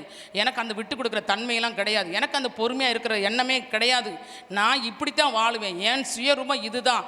நான் பிறவியில் இப்படித்தான் இருக்கிறேன். என் ஜென்ம சுபாவம் என்னை விட்டு போகாது அப்படின்னு சொல்லி இருந்தீங்கன்னா நீ என்னத்தை இழந்து போவ? நித்திய ஜீவனை இழந்து போவாய். அது என்னைக்கு அது வேணாம், அது போனாலும் பரவாயில்லை, ஆண்டவர் சொன்னபடி வாழுவேன்னு சொன்னேன்னா அப்போ தான் நீ உன்னுடைய ஜீவனை காத்து கொள்ளுவாய், நித்திய ஜீவனை சுதந்தரித்து கொள்ளுவாய். அல்லேலூயா. ஆமாம், அது இல்லை நான் இப்படித்தான் வாழுவேன் அப்படின்னு சொன்னால் என்னத்தை இழந்துருவேன்? நித்திய ஜீவனை இழந்து கொள்வாய். நீ அதை காத்துக்கொள்ள மாட்டாய். நித்திய ஜீவனை என்ன செய்வாய்? காத்துக்கொள்ள. மறுபடியும் வாசிமா அந்த வசனத்தை. தன் ஜீவனை சிநேகிக்கிறவன் அதை இழந்து போவான். இந்த உலகத்தில் தன் ஜீவனை வெறுக்கிறவனோ அதை நித்திய ஜீவ காலமாய் காத்து கொள்ளுவான். அவன் நித்திய ஜீவ காலமாய் அதை என்ன செய்வானா? காத்து கொள்ளுவான். நீ காத்து கொள்ளணும்னா நீ என்ன செய்யணும்? உன் ஜீவனை பெரிய அப்படியே ஒரு பொருட்டாக நினச்சி நான் இப்படித்தான் வாழ்வேன், இப்படித்தான் இருப்பேன், இப்படித்தான் நடப்பேன், இப்படித்தான் ஓடுவேன், இப்படித்தான் உட்காருவேன், இப்படித்தான் எந்திரிப்பேன், இப்படித்தான் உடுத்துவேன், இப்படித்தான் சாப்பிடுவேன், இப்படித்தான் வாழுவேன்னு சொன்னீங்கன்னா அது உன்னுடைய சுய விருப்பம், உன் சுய சித்தம், உன்னுடைய காரியம். நான் ஆண்டவர் பிள்ளையாக வாழ்ந்துட்டேன், ஆண்டவர் மாதிரி இருக்கணும், ஆண்டவர் மாதிரி வாழணும்னா அதை என்ன செய்யணும்? நீ இழக்கணும். அதெல்லாம் இழந்துடணும். நான் இந்த மாதிரி இருக்க மாட்டேன், எல்லாவற்றையும் கிறிஸ்துவுக்காக விட்டு விடுகிறேன். என் கோபத்தை எடுத்து போடுறேன், என் வைராக்கியத்தை எடுத்து போடுறேன், என் பகையை எடுத்து போடுறேன், என் பிரிவினையை நான் எடுத்து போட்டுடுறேன். நான் எல்லாரோட சமாதானம் இருப்பேன், எல்லாரோட சந்தோஷமாக இருப்பேன், எல்லாரோட சாந்தமாக இருப்பேன், எல்லாரோட சந்தோஷமாக தேவனுக்கு பிரியமானபடி நான் செய்வேன், அவரோட சித்தத்தின்படி செய்வேன் அப்படின்னு சொன்னால் மட்டும்தான் நீ என்னத்தை காத்துக்கொள்ள முடியும்? நித்திய ஜீவனை காத்துக்கொள்ள முடியும். அல்லேலூயா. அது வரைக்கும் நீ என்ன செய்ய முடியாது? காத்துக்கொள்ள முடியாது. அடுத்த ஒரு பகுதியை வாசிப்போம். அந்த நித்திய ஜீவனை சுதந்திரித்துக் கொள்ளுகிறவங்க என்ன தெரியுமா? வசதியை, மேன்மையை, என்ன சுய விருப்பத்தை எல்லாவற்றையும் என்ன செய்யணும்? விட்டுறணும். விட்டாத்தேன் நீங்கள் என்ன செய்ய முடியும்? நித்திய ஜீவனை காத்துக்கொள்ள முடியும். 1 தீமோத்தேயு 5:22 வாசிப்போமா? 1 தீமோத்தேயு. ஒருவன் மேலும் சீக்கிரமாய் கைகளை வையாதே. மற்றவர் ஒரு காரியத்தை ஆண்டவர் சொல்றாரு, ஒருவன் மேலும் சீக்கிரமாய் கைகளை வையாதே. இது என்னத்துக்குன்னா ஊழியத்து பாதையில் இருக்கிறவங்களுக்கு ஆண்டவர் சொல்றாரு, ஒருவன் மேலும் சீக்கிரமாய் கைகளை வையாதே. மற்றவர்கள் செய்யும் பாவங்களுக்கும் உடன்படாதே. மற்றவர்கள் செய்யும் பாவங்களுக்கு நீ உடன்படாதே. உன்னை சுத்தவானாக காத்துக்கொள். உன்னை சுத்தவானாக காத்துக்கொள். நீ என்ன செய்யணும்? ஒரு பரிசுத்தவானாக இருப்பதற்கு உன்னை காத்துக்கொள்ளணும். ஆனால் நான் ஊழியம் செய்கிறேன், நான் பரிசுத்தவானாகத்தான் இருக்கிறேன் அப்படின்னு ஒருவேளை நீங்கள் சொல்லலாம். ஆனால் வேதம் சொல்லுகிறது சீக்கிரமாக யார் மேலேயும் கை வைக்கக்கூடாதுன்றது. ஆனால் இன்றைக்கி நம்ம அநேகர் என்ன செய்கிறோம் தெரியுமா? நம்ம விசுவாசியில் சொல்லலை, பொதுவாக ஊழியக்காரவங்க அதில் 1-2 விசுவாசியில் இருப்பீங்க. உடனே என்ன செய்கிறது? தலையில் கை வச்சு ஜெபம் பண்ணுறது. அதுக்கெல்லாம் ஆண்டவர் நமக்கு அதிகாரம் கொடுக்கலம்மா. நீங்கள் பழைய ஏற்பாட்டு காலத்தில் நீங்கள் வாஸ்து பார்த்தீங்கன்னா ஆண்டவருடைய ஊழியத்தை செய்வதற்கு நம்மளால் எவ்வளோ தகுதி உள்ளவர்களாக இருக்கணும்னு சொல்லிட்டு தெளிவாக எழுதப்பட்டிருக்கிறது. சரியா? இயேசு கிறிஸ்து வந்துட்டாரு, எல்லாத்தையும் மன்னிச்சிட்டாரு, ரத்தம் சிந்திட்டாரு, அந்த பாவத்தினால நமக்கு எல்லா பாவம் மூடப்பட்டுறது, எது வேணால் செய்யலாம் அப்படிங்கிற அந்த கேட்டகரியில் வந்ததுனால நம்ம என்ன செய்கிறோம்? நினச்ச உடனே என்னத்தையும் செஞ்சிடறோம், எதையும் பண்ணிடுறோம். ஒழுங்குமுறை இருக்குது. சபைனா ஒரு ஒழுங்குமுறை இருக்குது, ஊழியம்னா ஒரு ஒழுங்குமுறை இருக்குது, விசுவாசி ஆணைனா உனக்கு ஒரு ஒழுங்குமுறை இருக்குது. அதன்படி தான் என்ன செய்யணும்? ஊழியத்தை செய்யணும். உன்னை சுத்தமானாய் நீ காத்துக்கொள்ளணும். நீ சுத்தமான காத்துக்கொள்ளனா ஊழியத்திலும் சரியாக இருக்கணும். அதுக்கு தான் ஆண்டவர் சொல்கிறார், ஒருவன் மேலே சீக்கிரமாக கையை வைக்காத. உன்னை என்ன செய்யணும்? கொஞ்சம் பக்குவப்படுத்தணும், உன்னை சரிப்படுத்தணும், உன்னை ஒழுங்குபடுத்தணும். எந்தெந்த காரியத்தில் நம்ம சரியாக இருக்கிறோமா? நம்ம கை வச்சு ஜெபம் பண்ண போகிறோமே, நம்ம பண்ணுனா அவங்களுக்கு விடுதலை கிடைக்குமா கிடைக்காதா, நம்ம செய்கிறது சரியா தவறா அப்படின்னு என்ன செய்யணும்? நம்ம யோசனை பண்ணி பார்க்கணும். ஆனால் அநேக நேரங்களில் அப்படிலாம் யோசிக்கிறதே கிடையாது. ஆண்டவர் நமக்கு ஏதோ ஒரு சின்ன வாய்ப்பை கொடுத்துட்டாரு, ஒரு சின்ன சந்தர்ப்பத்தை கொடுத்து ஊழியத்தில் பயன்படுத்துகிறாரு அப்படின்னு நினச்சிட்டா எல்லாத்தையும் தாண்டிடுறது. நேற்று கூட நான் ஒரு இடத்துக்கு போயிருந்தோம். நாங்கள் போகிறதுக்கு முன்னாடி அங்கே ஊழியத்தை ஆரம்பிச்சிட்டாங்க, போய் செய்கிறதுக்கு முன்னாடியே ஆரம்பிச்சிட்டாங்க. நான் பின்னாடி அதுக்கு பிறகு கேள்விப்பட்டு வேதனைப்பட்டேன். அப்போ சபையில் ஒழுங்குமுறை என்ன செய்கிறாங்க? மீறுறாங்க. அதான் செய்யக்கூடாது. அதனால தான் ஆண்டவர் சொல்கிறார், உன்னை சுத்தமானாய் காத்துக்கொள். உன் மேலே ஒருத்தனும் குறை சொல்லக்கூடாது, குற்றப்படுத்தக்கூடாது. அந்த அளவுக்கு என்ன செய்யணும், உன் செப வாழ்க்கை சரியாக இருக்கணும், உன் வேத வாசிப்பு சரியாக இருக்கணும், உன் நடத்தைகள் சரியாக இருக்கணும், உடுத்துகிற காரியங்களில் சரியாக இருக்கணும், நீ பேசுகிற காரியங்களில் நீ சரியாக இருக்கணும், உன் பார்வையில் சரியாக இருக்கணும், உன் நடக்கையில் நீ சரியாக இருக்கணும். எல்லாவற்றிலும் என்ன செய்யணும், உன்னை காத்து கொள்ள வேண்டும். அப்போ தான் நீ எப்படி இருக்க முடியும், சுத்தவனாக இருக்க முடியும், சுத்தவாட்டியாக இருக்க முடியும். சும்மா நான் கிறிஸ்தவ, நான் ஆண்டவருக்குள்ள வந்துட்டேன் அப்படின்னு உலகத்தை தூக்கி மேலே வச்சுக்கிட்டு உலக பிரகாரமான காரியங்களை எல்லாம் செய்து கொண்டு வந்து நான் பரிசுத்தவாட்டி என்று சொல்லவே முடியாது. அது உலகம்தான், உலகம்தான். பரிசுத்தவானா இருக்கணும், சுத்தவானா இருக்கணும்னா வேதத்தின்படி நம்ம வாழணும். அப்படின்னாத்தே நம்ம சுத்தவானா இருக்கணும். ஊழியக்காரவங்க, ஊழி செய்கிறவங்க எல்லாம் ரட்சிக்கப்பட்ட எல்லாரும் ஊழி செய்கிறவங்க தான். இதில் வேறுபாடெல்லாம் கிடையாது. நம்ம என்ன செய்யணும், நம்மளை சுத்தமான காத்து கொள்ளணும்னா யார் மேலேயும் கை வைக்கக்கூடாது. அதுக்கடுத்து என்ன செய்யக்கூடாது, வாசிமா அந்த வசனத்தை வாசி. ஒருவன் மேலும் சீக்கிரமாய் கைகளை வையாதே, கை வைக்காதே, மற்றவர்கள் செய்யும் பாவத்தை நீ செய்யாதே. அதுக்கு என்ன செய்யக்கூடாது, உடன்படக்கூடாது. நேற்று ஒருத்தர் ஜெபம் பண்ணுறதுக்கு போகலான்னு சொல்லும்போது ஒருத்தர் தடுத்துருக்கிறாரு. அப்போ செஞ்சா என்ன, நம்ம ஆரம்ப ஜெபம் பண்ணி பாட்டு பாடி நம்ம எல்லாம் பண்ணிக்கிட்டு இருப்போம். அப்போ ஒருத்தர் தடுக்கிறாரு, ஒருத்தர் செய்கிறாரு. அப்போ அந்த இடத்துல என்னது, ஒரு பெரிய சலசலப்பு, ஒரு பிரிவினை, ஒரு வாக்குவாதங்கள் இதெல்லாம் வருது. இதுக்கெல்லாம் என்ன செய்யக்கூடாது, நம்ம உடன்படக்கூடாது. சரி அப்படியா வரட்டும், உடையவங்க வந்த பிறகு நம்ம செய்யலாம் அப்படின்னு பொறுமையாக இருக்கணும். அதுதான் சுத்தமானுக்கு அர்த்தம். சரியா? அதே 1 தீமோத்தேயு 3:2-7 வரைக்கும் வாசிமா. நிறைய காரியங்கள் இருக்கு. யார் சுத்தமான இருக்கிறதுன்னு பாருங்களேன். ஆகையால் கண்காணியானவன் குற்றம் சாட்டப்படாதவனும் இருக்கணும். ஊழியம் செய்யறியா, நீ கண்காணியா இருக்க விரும்புறியா, நீ என்ன செய்யக்கூடாது, ஆமா, குற்றம் சாட்டப்படாதவனும் ஒரே மனைவியை உடைய புருஷனும் ஜாக்கிரதை உள்ளவனும் தெளிந்த புத்தி உள்ளவனும் யோகிதை உள்ளவனும் அந்நியரை உபசரிக்கிறவனும் போதக சமர்த்தனுமாய் இருக்க வேண்டும். அவன் மதுபான பிரியனும் அடிக்கிறவனும் இழிவான ஆதாயத்தை இச்சிக்கிறவனுமாய் இராமல் பொறுமையுள்ளவனும் சண்டை பண்ணாதவனும் பண ஆசை இல்லாதவனுமாய் இருந்து தன் சொந்த குடும்பத்தை நன்றாய் நடத்துகிறவனும் தன் பிள்ளைகளை சகல நல்லொழுக்கம் உள்ளவர்களாக கீழ்ப்படிய பண்ணுகிறவனுமாய் இருக்க வேண்டும். ஒருவன் தன் சொந்த குடும்பத்தை நடத்த அறியாதிருந்தால் தேவனுடைய சபையை எப்படி விசாரிப்பான்? அவன் இருமா படைந்து பிசாசு அடைந்த ஆக்கினையிலே விழாதபடிக்கு நூதன சீஷனாய் இருக்கக்கூடாது. அவன் நிந்தனையிலும் பிசாசின் கண்ணியிலும் விழாதபடிக்கு புறம்பானவர்களால் நற்சாட்சி பெற்றவனுமாய் இருக்க வேண்டும். ஆமா, பாத்தீங்களா எப்படி இருக்கணுமா? இத்தனை காரியம் வீட்டில் போய் அந்த பகுதியை குறித்து வச்சுக்கோங்க. 3ஆம் அதிகாரத்தில் 1 தீமோத்தேயு 3 போய் குறித்து வச்சு வீட்டில் போய் வாசிங்க. இவங்களாம் யாரு? ஊழியம் செய்கிறவங்க. சுத்தவனாய் காணப்படுகிறதுக்கு இந்த தகுதியெலாம் இருக்கணும். இந்த தகுதியெலாம் இருந்தாத்தே அவன் என்ன செய்ய முடியும், ஊழியக்காரனாயா ஆண்டவர் சொல்லியிருக்கிறாரு அப்படின்னு நம்ம நினைக்கணும். அதெல்லாம் இல்லாமல் நான் ஊழியம் செய்கிறேன் அப்படின்னு சொல்லிட்டு உடனே என்ன செய்யக்கூடாது, தலையில் போய் கை வச்சு ஜெபம் பண்ணக்கூடாது, பாவத்துக்கு உடன்படக்கூடாது. நீ உன்னை சுத்தமானாய் நீ காத்துக்கொள்ள வேண்டும். அது மாத்திரமல்ல, அடுத்து ஒரு வசனத்தை வாசிப்போம். சகரியா 3:7 வாசிங்க, சீக்கிரம் வாசிமா. சகரியா 3:7. சேனைகளின் கர்த்தர் உரைக்கிறது என்னவென்றால் நீ என் வழிகளில் நடந்து என் காவலை காப்பாய். நீ என் ஆலயத்தில் நியாயம் விசாரிப்பாய். என் பிரகாரங்களையும் காவல் காப்பாய். நீ என் பிரகாரங்களை காவல் காக்க வேண்டும். இங்கே நிற்கிறவர்களுக்குள்ளே உலாவுகிற இடம் நான் உனக்கு கட்டளையிடுகிறேன். பார்த்தீங்கன்னா இங்கே ஆண்டவர் சொல்கிறாரு, ஒரு காரியத்தை சொல்கிறாரு. கர்த்தர் உரைக்கிறது என்றால் உன் வழிகளை காத்து நடந்து என் காவலை காத்தால் நீ உன் காவலை ஆண்டவர்கிட்ட காத்துக்கிட்டு இருக்கீங்கன்னா பிரகாரம். இப்போ நீங்கள் உட்காந்துருக்கிறது பிரகாரம். இது என்ன தலம்? பரிசுத்த ஸ்தலம். அது மகா பரிசுத்த ஸ்தலம். அப்போ ஆண்டவர் சொல்கிறாரு, நம்ம கீழே உட்காந்துருக்கிறவங்க ஒவ்வொருவரையும் பார்த்து சொல்கிறாரு, இந்த பிரகாரத்தை நீங்கள் காத்து கொள்ள வேண்டுமா? என்ன பிரகாரத்தை? ஆண்டோடைய ஆலயத்துக்குள்ளே உள்ளே வரும்போதேவும் உன் பிரகாரத்தை நீ காத்துக்கொள். நீ எப்படி வருகிற, ஆலயத்துக்குள்ளே வரும்போதே துதியோடு வரணும். அவர் வாசல்களில் துதியோடும் அவர் பிரகாரங்களில் புகழ்ச்சியோடு வர வேண்டும்.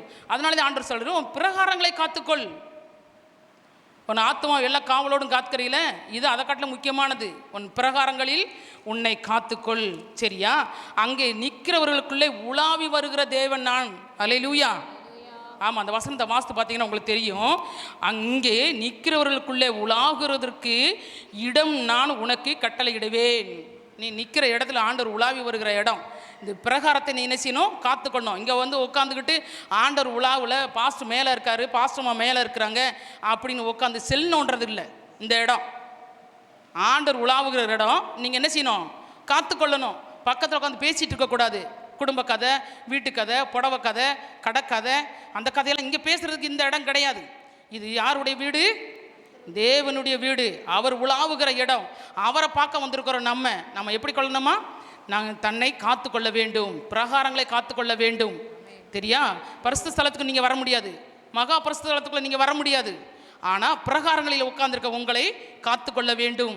அதான் அவ்வளோ முக்கியமானது. உன் பிள்ளைகிட்ட செல்லை கொடுத்து உட்கார வச்சு செல்லை பார்த்துக்கிட்டு நாங்கள் வசனத்தை கவனிக்கிறேன்னு சொல்கிறதுக்கு இல்லை. உன் பிள்ளையிலும் நீயும், உன் கணவன், உன் மனைவி, உன் பேர பிள்ளைங்க எல்லாரும் என்ன செய்யணும்? பிரகாரங்களில் வரும்போது பரிசுத்தமானாய் காணப்பட வேண்டும். என்ன செய்யணும்? காத்து கொள்ள வேண்டும். அல்லேலூயா. ஆமாம். அதே மாதிரி யூதா 1:6 வாசிமா. யூதா 1:6. தங்களுடைய ஆதி மேன்மையை காத்து கொள்ளாமல் தங்களுக்குரிய வாசஸ்தலத்தை விட்டுவிட்ட தூதர்களையும் மகா ஆதி மேன்மை, ஆண்டவர் தேவதூதர்களுக்கு ஒரு மேன்மை வச்சிருந்தாரு. மேலே என்ன செஞ்சாங்க? ஆண்டவரை ஆராதனை செஞ்சுட்டு ஆண்டவருக்கு துதி பாடிட்டு பரிசுத்தர் பரிசுத்தர் என்று சொல்லி அவங்க ஓயாமல் போற்றி புகழ்ந்து எல்லாம் பண்ணிக்கிட்டு மேலே இருந்தாங்க. அப்படி ஆண்டவர் அவங்கள ஒரு மேன்மையான நிலைமையில மேலே வச்சுருந்தாரு. ஆனால் அவங்க என்ன பண்ணிட்டாங்க? அந்த மேன்மையிலிருந்து என்ன செஞ்சாங்க? கீழே தள்ளப்பட்டுட்டாங்க. அது ஆண்டவர் நமக்கு சுட்டி காட்டுறாரு. ஆதி மேன்மையை என்ன செய்யக்கூடாது? விட்டுவிடக்கூடாது. சரியா? அந்த ஆதி மேன்மையை காத்து கொள்ளணும். அந்த தூதர்கள் விட்டது போல நீ விட்டுட்டீங்கன்னா தூதருக்கு என்ன கெதியும் அதுதான் உங்களுக்கு, எனக்கு அதுதான். ஆண்டவர் ஆதி மேன்மைன்னு என்ன? உன்னை ரட்சிக்கும் போது நீ ஆண்டவருக்குள்ள அப்படியே பயங்கர வைராக்கியமாக இருந்திருப்ப, சந்தோஷமாக இருப்ப, ஓடி ஓடி ஊழியம் செய்வேன், ஜெபம் பண்ணுவேன், வேத வாசிப்ப, பாட்டு பாடுவேன், ஒரு ஊழியம் கூட விட மாட்டேன். இல்லை, எங்கெங்கே மீட்டிங் நடக்க ஓடுவோம், உட்காருவோம், எல்லாமே செய்வோம். அது எப்போ? ஆதி. என்னைக்கு ரட்சிக்கப்பட்டீங்களோ, என்னைக்கு ஆண்டவர் பக்கத்தில் வந்து நின்னீங்களோ, ஆண்டவர் பிள்ளையாக தெரிந்து கொள்ளப்பட்டு ஆண்டவருக்கு சொந்தமான பிள்ளையாக மாறும்போது உங்களுக்குள்ள ஒரு பெரிய சந்தோஷம் வந்திருக்கும். அந்த ரட்சிப்பின் சந்தோஷம் வந்திருக்கும். அன்னைக்கு அந்த மாதிரி இருந்திருப்பீங்க. ஒரு கஷ்டம் வந்தனே ஆண்டவர் அது விடுதலையாக்கணும்னு அன்னைக்கு ஒரு சந்தோஷம் வந்திருக்கும். அதை திருப்பி என்ன செய்ய தெரியுமா? இழந்து போயிருப்போம். அதெல்லாம் நமக்கு தேவையே இல்லை. இப்பெல்லாம் அப்படி செய்யலாம் முடியாது. அன்னைக்கு இருந்தோம், இன்னைக்கு இருக்குமா? தேவதர்கள் அப்படித்தான் என்ன செஞ்சாங்க? ஆண்டவர் மேலே மேன்மையாக வச்சுருந்தாரு. அவர் மட்டும்தான் ஆண்டவர், அவர் மட்டும்தான் துதிக்கணுமா? என்னையும் துதிங்க, நானும் பெரிய ஆள் அப்படின்னு சொல்லிட்டு அதில் இருந்த ஒரு பெரிய தேவதன் என்னஞ்சான் சொன்னான். ஆண்டவர் பார்த்தாரு, எல்லாத்தையும் என்னஞ்சாரு? கீழே தள்ளி விட்டார், பாதாளத்துக்கு ஓடிப்போம் அப்படின்னு சொல்லிட்டு. அவங்கள என்ன செஞ்சிருக்காரு? ஆண்டவர் அடைச்சி வச்சிருக்கிறாரு. அந்த அடைப்புக்குள்ளே நீ போயிடக்கூடாது. அல்லேலூயா. ஆமாம், ஆதி மேன்மை விட்டு விடாதபடி அதை காத்துக்கொள்ள வேண்டும். அல்லேலூயா. ஆமாம், அதை காத்து கொள்ளலைன்னா ஓ இஷ்டம் போல் வாழ்ந்தீங்கன்னா நீ கீழே தள்ளப்பட்டவர்களாக காணப்படுவீங்க. அதுக்கு நம்ம என்ன செய்யக்கூடாது? இடம் கொடுக்கக்கூடாது. உனக்கு ஒன்று தெரிஞ்சிருச்சுன்னு சொன்னோன்னே உடனே ஆதியில் நம்ம ரட்சிக்கப்பட்ட நிலைமை, நம்ம வளர்ந்த நிலைமை, நம்ம இருந்த நிலைமை எல்லாத்தையும் மறந்துடுவோம். மறந்துட்டு இன்றைக்கி ஒரு வசதி வந்தோடனேவோ அதை நினச்சி பார்த்துட்டு அதுக்கு முக்கியத்துவம் கொடுப்போம். சரியா? என்னைக்கு நீங்கள் ரட்சிக்கப்பட்ட நாளை மறக்கிறீங்களோ அன்னைக்கே நீங்கள் என்ன செய்ய விழுந்து போயிட்டீங்கன்னு அர்த்தம். நீங்கள் ரட்சிக்கப்பட்ட நாள், ஆண்டவர் உங்களை தெரிஞ்சு கொண்ட நாள், நீங்கள் உடைக்கப்பட்ட நிலைமை, நீங்கள் ஆண்டவர் நல்ல முழுமையாக தெரிஞ்சுக்கிட்ட ஒரு நாள் இருக்கு பார்த்தீங்களா? அந்த நாளை மறந்துட்டிங்கன்னா நீங்கள் தள்ளப்பட்டவர்கள்னு அர்த்தம். அதை என்ன செய்யக்கூடாது? நீங்கள் விட்டுறக்கூடாது. அதை காத்து கொள்ள வேண்டும். அல்லேலூயா. அது என்ன செய்யணும்? காத்து கொள்ள வேண்டும். கடைசியாக நம்ம வாசிப்போம். அப்போஸ்தலர் 15ஆம் அதிகாரம் 28-29 வாசிமா.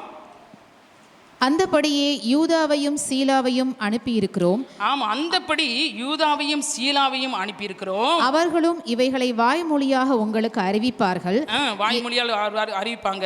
எவையெனில் எவையை? விக்கிரகங்களுக்கு படைத்தவைகளுக்கும், விக்கிரகங்களை படைத்தவைகளுக்கும், இரத்தத்திற்கும் நெருக்குண்டு செத்தத்திற்கும், வேசித்தனத்திற்கும் நீங்கள் விலகி இருக்க வேண்டும் என்பதே. ஆமாம், இதெல்லாம் நீங்கள் என்ன செய்யணும் தெரியுமா? விலகி இருக்கணும். என்னென்னத்துக்கு? விக்கிரகங்களுக்கு. எத்தனை பேர் அப்படி சப்போர்ட் பண்ணுறது தெரியுமா? கூட வேலை செய்கிறவங்க விற்கிறவங்க வணங்குறாங்கன்னா அவங்களுக்கு சப்போர்ட் பண்ணுவோம். நீ போயிட்டு வா, நான் உனக்கு காவை காத்துட்டு இங்கே உட்காந்துருக்கிறேன் அப்படின்னு சொல்லிட்டு அவங்களோட சப்போர்ட் பண்ணி அவங்களுக்கு பிரியப்படுறதுக்கு அவங்க படைச்சி கொடுத்த பொருளெல்லாம் வாங்கி என்ன செய்வோம், நம்ம சாப்பிடுவோம். ஆண்டவர் வெறுக்கிற முதல் ஒரு காரியம் தெரிஞ்சுக்கங்க, விற்கிறத மட்டும்தான் வெறுப்பார். விற்கிறத நீங்கள் நேசிக்கிறீங்க, அவங்கள சரிப்படுத்துறதுக்காக வேண்டி அவங்கள நேசிக்கிறீங்கன்னா முதல்ல வெறுக்கிறத உங்களத்தே இருப்பார் ஆண்டவர். ஆண்டவர் வெறுக்கிறது என்ன தெரியுமா? விற்கிறதத்தை வெறுக்கிறாரு. அடுத்து என்னம்மா? ரத்தத்திற்கு நொறுங்குண்டு சாகிறது, வழியில் அடிபட்டு செத்து போது பார்த்தீங்களா, அதெல்லாம் என்ன செய்யக்கூடாது, நம்ம அதுக்கெல்லாம் விலகி இருக்கணுமா. அப்படி விலகி இருந்து உன்னை என்ன செய்யணும், காத்து கொள்ளணும். சரியா? எத்தனை காரியத்தில் ஆண்டவர் நம்மளை விலகி இருக்கணும், காத்து கொள்ளணும். இப்படி ஒழுங்கான முறையில் நடக்கணும், நீ இப்படித்தான் இருக்கணும், நீ ஆண்டோட பிள்ளைனா இப்படித்தான் வாழணும் அப்படின்னு நமக்கு வகையறை ஒரு ஒழுங்குமுறையை கற்றுக் கொடுத்துருக்கிறார் ஆண்டவர்.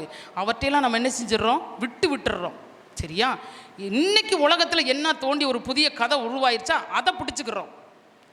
தையல் தைக்கிறதோட பாருங்கள், சட்டை தைக்கிறதும் சரி, ஒரு பேண்ட்டு தைக்கிறதும் சரி, இல்லை ஒரு ஏதாச்சும் ஒன்று தைக்கிறது இப்போ ஒரு மாடல் வந்துருச்சா அதை பிடிச்சிக்கிருவோம். ஆனால் ஆண்டவர் சொல்லி கொடுத்துருப்பாரு, ஆண்கள் போடுறது பெண்கள் போடக்கூடாது, பெண்கள் போடுறது ஆண்கள் போடக்கூடாது. இது அருவருப்பான காரியம் வேதத்தில் சொல்லியிருக்குது. சரியா? ஆண்களுடைய பெண்கள் போடக்கூடாது, பெண்களுடைய ஆண்கள் போடக்கூடாது. அது தேவனுக்கு அருவருப்பான காரியம். புருவத்தை எடுக்கக்கூடாது, அருவருப்பான காரியம் ஆண்டவர் சொல்லியிருக்காரு. ஆனால் நம்ம அதை விடுறோமா? ஆனால் இன்னைக்கு பிடி பார் வந்துருச்சு, அழகு நிலையம் வந்துருச்சு, எது வேதத்தில் செய்யக்கூடாது எல்லாம் செய்கிறோம். ஆண்டவர் பிடித்தமில்லாத காரியத்தெல்லாம் அதெல்லாம் பிடிச்சு கொள்கிறோம். ஆனால் பிடித்து கொள்ளுங்க, இதை காத்து கொள்ளுங்க அப்படின்னு ஆண்டவர் சொல்கிறாரு, அதை விட்டுடுறோம். ஏன்? அதே ஆதி மேன்மையை விட்டுறது. விடாமல் என்ன செய்யணும், நம்மளை நாமே காத்துக்கொள்ள வேண்டும். அதுக்கடுத்து கடைசியாக எசேக்கியேல் 3ஆம் அதிகாரம் வாசிப்போமா, 17 மனுபுத்திரனே, உன்னை இஸ்ரவேல் வம்சத்தாருக்கு காவலாளனாக வைத்தேன். ஆமா, போதும். ஆண்டவர் சொல்றாரு, இஸ்ரவேல் வம்சத்திற்கு உன்னை காவலாளியாக வைத்தேன். இன்னைக்கு நீங்களும் நானும் உன் குடும்பத்திற்கு இல்லை, இந்த பட்டணத்துக்கு, உன் தெருவுக்கு, உன் வீட்டுக்கு, இந்த தமிழ்நாட்டுக்கு, இந்திய தேசத்துக்கு ஆண்டவர் நம்மளை நினைஞ்சிருக்காரு, காவலாளனாக வச்சிருக்கிறாரு, காவக்காரனாக வச்சிருக்காரு, வாட்ச்மேனாக வச்சிருக்கிறாரு. நீங்களும் நானும் தான் வாட்ச்மேன். அல்லேலூயா. காவ காக்கிறவங்க நம்ம தான். தேசத்துக்குள்ளே எதுவும் வந்துடக்கூடாது, பட்டணத்துக்குள்ளே எதுவும் வந்துடக்கூடாது, நம்ம வீட்டுக்குள்ளே எதுவும் நுழைஞ்சிடக்கூடாது, நம்ம இருதயத்துக்குள்ளே எதுவும் நுழைஞ்சிடக்கூடாதுன்னு ஆண்டவர் சொல்றாரு. உன்னை நான் என்ன செஞ்சுருக்கேன், தெரிந்து கொண்டிருக்கிறேன், காவலாளனாக நான் தெரிந்து கொண்டிருக்கிறேன் அப்படின்னு சொல்லிட்டு நீ என்ன செய்ய தெரியுமா, அவங்களுக்கெல்லாம் ஒரு எச்சரிப்பை கொடுக்கணும். இது ஒன்று போய் நீ வெளியே சொல்ல வேணாம். நான் வாசிக்கிற வசனம் உன் குடும்பத்துக்குள்ளே நீங்கள் செஞ்சுருக்கீங்களா அப்படிங்கிறத பாருங்க. வாசிமா, 18 வாசிங்க. சாகவே சாவா என்று நான் துன்மார்க்கனுக்கு சொல்லுகையில், நான் சாகவே சாவா என்று துன்மார்க்கனுக்கு நான் சொல்லுகையில், நீ துன்மார்க்கனை தன் துன்மார்க்கமான வழியில் இராதபடிக்கு எச்சரிக்கும்படியாகவும் அவனை உயிரோடே காக்கும்படியாகவும் அதை அவனுக்கு சொல்லாமலும் நீ அவனை எச்சரிக்காமலும் இருந்தால், அந்த எச்சரிக்காம இருந்தா, துன்மார்க்கத்தை குடிக்கிறவனை பார்த்து நீ நல்லா குடி அப்படின்னு சொல்றதுல, குடிக்காதரா வீணா போயிடுவேன் அப்படின்னு சொல்றது. ஆனால் அவன் விட மாட்டான் தான். ஆனால் நீ சொல்ல வேண்டிய கடமை என்ன இருக்குது தெரியுமா, நீ சொல்லணும். சீட்டு குடிக்கிறவனை பார்த்து சொல்லணும். சரியா? டிவி பார்க்குறவங்கள பார்த்து சொல்லணும். சரியா? வேதத்தை வாசிக்காதவங்கள பார்த்து சொல்லணும். சர்ச்சுக்கு வராதவங்கள பார்த்து சொல்லணும். ஏன் வராமல் இருக்க, ஏன் நம்ம வேதத்தை வாசிக்காமல் இருக்க, ஏன் ஊழியத்துக்கு போகாமல் இருக்க, ஏன் ஜெபத்துக்கு வராமல் இருக்கிற, உனக்கு கொடுக்கப்பட்ட பொறுப்பு என்ன, மற்றதெல்லாம் கேட்போம். படிக்கலையா, ஏன் படிக்கல, ஸ்கூலுக்கு போகலையா, ஏன் போகல, காலேஜ் போகலையா, ஏன் போகல, இதெல்லாம் கேட்போம். ஆனால் சொல்ல வேண்டியது, செய்ய வேண்டியதை நம்ம செய்ய மாட்டோம். எச்சரிக்காமல் இருந்தால் அந்த துன்மார்க்கன் தன் துன்மார்க்கத்திலே சாவான், அவன் அந்த துன்மார்க்கத்திலே சாவான், அவன் இரத்த பழியையோ உன் கையிலே கேட்பேன். அவன் இரத்த பழியை உன் கையிலே கேட்பேன். ஆனால் உனக்கு தெரியும் இதில் எத்தனை பேருக்கு யார் குடிக்கிறாங்க, யார் வெறிக்கிறாங்க, யார் எப்படி வாழ்கிறாங்கன்னு. உங்கள் குடும்பத்தை சார்ந்தவங்க, உங்களுக்கு தெரிஞ்சவங்க, உங்கள் பழக்கமானவங்க, சொந்தக்காரவங்க எல்லாரும் உங்களுக்கு தெரியும். ஆண்டவர் சொல்றாரு, உன் கையில் கேட்பேன். வாசிங்க. நீ துன்மார்க்கனை எச்சரித்தும், அவன் நீ துன்மார்க்கனை எச்சரித்துட்ட, அவன் தன் துன்மார்க்கத்தையும் தன் ஆகாத வழியையும் விட்டு திரும்பாமற் போவானாகில் அவன் தன் துன்மார்க்கத்திலே சாவான். நீயோ வென்றால் உன் ஆத்துமாவை தப்புவிப்பாய். அவன்கிட்ட சொல்ல வேண்டிய கடமை உன் கடமை, நீ சொல்லிரு. அதுக்கு பிறகு என்ன செய்வார், அவன்கிட்ட ஆண்டவர் கணக்கு கேட்பாரு, நீ உன் ஆத்துமா தப்பிச்சு கொள்ளுவாய். அது மாத்திரமில்ல, இப்படி நம்ம செய்யணும்னு சொல்லி ஆண்டவர் நம்மள்கிட்ட எதிர்பார்க்கிறார். 21 வாசிங்க சிஸ்டர். நீதிமான் பாவம் செய்யாதபடிக்கு நீ நீதிமானை எச்சரித்த பின்பு அவன் நீதிமான் பாவம் செய்யாதபடிக்கு, நீதிமான்களும் பாவம் செய்வாங்க, நீதிமான்கள் பாவம் செய்யாதபடிக்கு எச்சரித்த பின்பு அவன் பாவம் செய்யாவிட்டால் அவன் பிழைக்கவே பிழைப்பான். அவன் எச்சரிக்கப்பட்டான், நீயும் உன் ஆத்மாவை தப்புவித்துக் கொள்வாய். அல்லேலூயா. ஆமாம், நீதிமானை நீ எச்சரிச்சிட்டேன்னா, தப்பு செய்கிறானா அவங்கள கரெக்டாக நீ சொல்லு, சரிப்படுத்து. உனக்கு தெரியும், அதை சரிப்படுத்தாமல் விட்டுட்டீங்கன்னா கஷ்டம். ஆனால் நீயும் தப்பித்து கொள்ளுவ, அவனும் தப்பித்து கொள்ளுவான். நீயும் தப்பித்து கொள்ளுவ, அவளும் தப்பித்து கொள்ளுவான். ஆண்டவர் சொல்கிறாரு, ஒவ்வொரு ஆத்துமாக்களும் நம்முடைய வஸ்திரத்தின் ஓரத்தில் இருக்குதான். வாசிங்க பிலிப்பியர்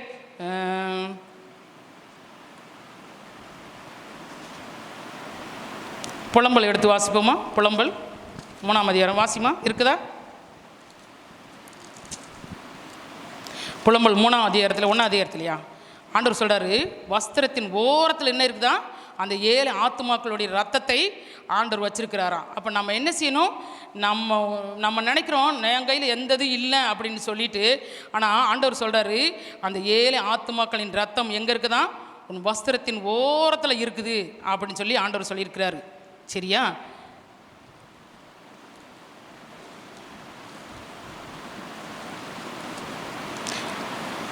புலம்பல் வசனத்து அவருடைய வாசிங்க. எத்தனை? 1:9 வாசிமா. புலம்பல் 1:9 வாசி. இல்லையா? அது இல்லையா? இல்லையே, வசனம் இருக்குமே.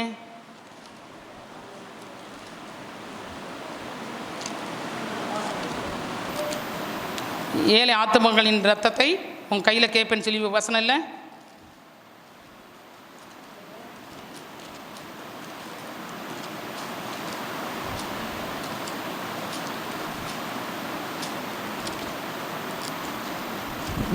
எரேமியா 2:34 வாசிமா. உன் வஸ்திர ஓரங்களிலும் குற்றமில்லாத 7 ஆத்துமாக்களின் ரத்தம் காணப்படுகிறது. பார்த்தீங்களா? அவளுடைய உன் வஸ்திர ஓரங்களில் குற்றமில்லாத 7 ஆத்துமாக்களின் ரத்தம் காணப்படுகிறது. யார் வஸ்திரத்தில்? நம்ம வஸ்திரத்தில். ஆண்டவர் சொல்கிறாரு, குற்றமில்லாத, அவர்களுக்கு ஒன்றுமே தெரியாது, சத்தியத்தை பற்றி அவங்களுக்கு ஒன்றுமே தெரியாது, நீதியை பற்றி என்னன்னு தெரியாது. சரியா? அவங்க பரிசுத்தமாக வாழணும் அப்படின்னு அவங்களுக்கு தெரியாது, குடிக்காமல் இருக்கணும் அப்படின்னு சொல்லி அவங்களுக்கு தெரியாது, நம்ம நீதிகேடு செய்யக்கூடாது அப்படின்னு அவங்களுக்கு தெரியாது, எதுவுமே அவங்களுக்கு தெரியாது. ஆனால் அவங்க குற்றம் இல்லாதவங்களை ஆண்டவர் சொல்கிறாரு. ஆனால் அவங்களுடைய ரத்தப்பழி எங்கே கேட்பாரா? நம்மகிட்ட கேட்பாரா? அந்த ரத்தப்பழி எங்கே இருக்குதான்? நம்ம வஸ்திரத்தின் ஓரத்தில் இருக்கான். வாசிமா. உன் வஸ்திர ஓரங்களிலும் குற்றமில்லாத 7 ஆத்துமாக்களின் ரத்தம் காணப்படுகிறது. அதை தோண்டி தேடுகிறதுனால் அல்ல, அது எல்லாவற்றிற்கும் மேலும் வெளியாக இருக்கிறதுனால் அதை கண்டுபிடித்தேன். நம்ம எல்லாரும் என்ன செய்யணுமா? ஒவ்வொருத்தரும் என்ன செய்யணும்? குற்றம் செய்கிறவங்க சாகருடைய ஆத்மாவையா, சாகரனுடைய ஆத்மா சாகுது அப்படின்னு சொல்லி ஆண்டவர் விரும்புகிறது இல்லை. சாகனுடைய சாவை விரும்பாத தெய்வம் அப்படின்னு வேதத்தில் வாசிக்கிறோம். அப்போ ஒருத்தர் தப்பு செஞ்சு சாங்க போகிறேன்னா எச்சரிக்க வேண்டிய வேலை நீங்களும் நானும். அதுக்கு தான் ஆண்டவர் சொல்கிறாரு, இஸ்ரவேலுக்கு நீ என்ன செய்யணும்? காவலாளியாக இருக்கணும், காவலாளனாக இருக்கணும். உன் குடும்பத்துக்கு நீ காவலானாக இருக்கணும், சபைக்கு நீ காவலானாக இருக்கணும். சரியா? உன் ஊழியத்துக்கு காவலானாக இருக்கணும், உன் குடும்பத்திற்கு, உன் தெருவுக்கு, உன் ஏரியாவுக்கு, உன் இனபந்துக்கு, உன் சொந்த குடும்பத்திற்கு. நீ இல்லைன்னா நீ சுத்தவானாக இருக்க முடியாது. சொந்த குடும்பத்தையே நடத்த முடியலன்னு இன்னொருத்தருக்கு போய் ஆண்டவர் பற்றி சொல்ல முடியாது, சத்தியத்தை சொல்ல முடியாது. அவங்க கேட்க மாட்டாங்க. திருப்பி அந்த வார்த்தை நம்மளை சுடும். சரியா? நீங்கிற வார்த்தை ஒரு வரல உங்களுக்கு, ஒரு வரல எனக்கு. அப்போ நானும் என்ன செய்யணும்? சுத்தவானாய் காணப்படணும், பரிசுத்தவானாய் காணப்படணும். அப்படி இருந்தால் தான் நம்ம என்ன செய்ய முடியும்? நம்ம பட்டணத்துக்கு, நமக்கு, நம்ம சபைக்கு, நம்ம குடும்பத்திற்கு நம்ம காவலாளனாக இருக்க முடியும். ஆண்டவர் சொல்கிறார், நீ இஸ்ரவேல் ஜனங்களுக்கு காவலாளனாக இரு அப்படின்னு எரேமியா பார்த்து ஆண்டவர் சொல்கிறாரு. அதே வார்த்தை அந்த இடத்துல நீ போட்டுக்க. எரேமியா அந்த நாளில் இருந்தார். இப்போ உன்னுடைய பேரை போட்டு நீ என்ன செய்யணும்? நம்ம ஜனத்துக்கு, பாண்டிச்சேரி பட்டணத்துக்கு நான் காவலாளனாக இருக்கணும், என்னுடைய தேசத்திற்கு நான் காவலாளனாக இருக்கணும், இந்திய தேசத்துக்கு நான் இருக்கணும், நான் அதுக்காக கண்ணீர் வடிக்கணும், என்னென்ன காரியத்தை செய்யணுமோ நம்ம செஞ்சு காவலாளனாக இருந்து நம்மளை என்ன செய்யணும்? நம்மளையும் காத்துக்கொள்ளலாம், நம்ம பட்டணத்தையும் காத்துக்கொள்ளலாம். எப்படி? சாமக்காரன் தூங்குவானா? வாட்ச்மேன் தூங்குவானா? இல்லை. அப்போ நம்ம விழிப்புள்ளவர்களாக இருந்து நம்ம என்ன செய்யணும்? நம்ம வேலையை நம்ம செய்கிறவர்களாய் காணப்பட வேண்டும். அல்லேலூயா. ஆமாம், எல்லாரும் எழுந்து நிற்கலாமா? எழுந்து நின்று ஆண்டவரை நோக்கி பார்க்கலாமா? ஆண்டவரே, நாங்களுக்கு விற்கிறவங்களை விலகி போகணும். ஆண்டவரே அதற்கு நாங்கள் உடன்படக்கூடாது. நாங்கள் பரிசுத்தவான காடணும். ஆண்டவரே, சாவுகிறவனுடைய சாவை விரும்பாத தெய்வம். ஆண்டவரே, அவர்களை குறித்து எச்சரிக்கிறவர்களாய் எனக்கு ஆண்டவரே நீங்கள் கொடுத்துருக்கிறீங்க வார்த்தையை. நாங்கள் ஒவ்வொருத்தரையும் பார்த்து எச்சரிக்கிறவர்களாய் நாங்கள் இருக்க வேண்டும். ஆண்டவரே, ஹல்லேலூயா, ஹல்லேலூயா, ஹல்லேலூயா. கர்த்தரின் சேவைக்கு நீ காவலாளி, கர்த்தரின் சிருஷ்டிப்புக்கு காவலாளி. கர்த்தரின் சேவைக்கு நீ காவலாளி, கர்த்தரின் சிருஷ்டிப்புக்கு காவலாளி.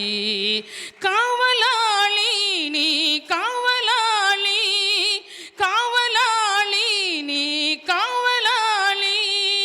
கர்த்தரின் சேவைக்கு நீ காவலாளி, கர்த்தரின் சிருஷ்டிப்புக்கு காவலாளி. கர்த்தரின் சேவைக்கு நீ காவலாளி, கர்த்தரின் சிருஷ்டிப்புக்கு காவலாளி.